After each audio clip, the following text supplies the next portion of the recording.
One of the things that Italic is really interested in is how does art affect us and why? Why do we have the emotional, affective responses to a work of art that we do?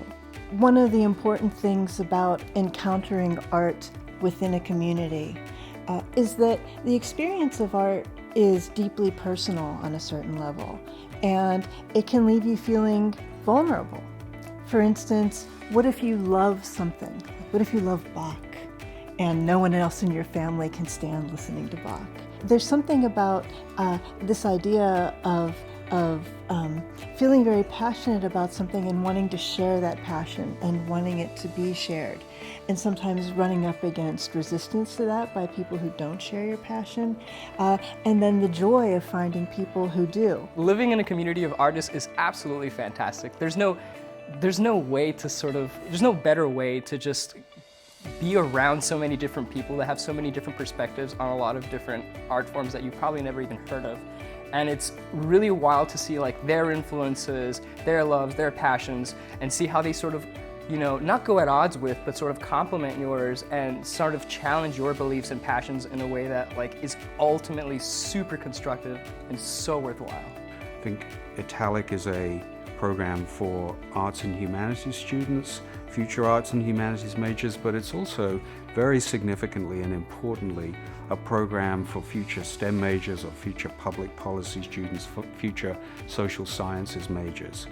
Because there's no life that doesn't have art in it, and many Stanford students, as you'll find when you get here, are going to be significantly involved both with, let's say, computer science, but also with the arts, with music, with theater, with creative writing.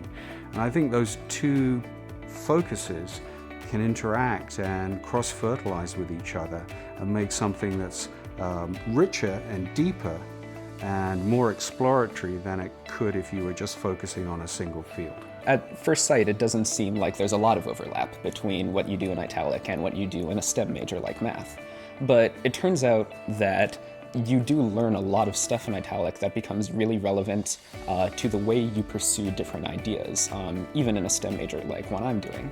Italic is all about looking at things beyond their surface, what is sort of the depth of how these things work, and learning to pick apart and analyze the way things work and the way things affect the world around them. I decided to apply to Italic because I wasn't sure I wanted to commit to being an art major, but I really wanted to experience the art community at Stanford and get sort of a comprehensive understanding of what it was like to be an artist, both at Stanford and in the world at large.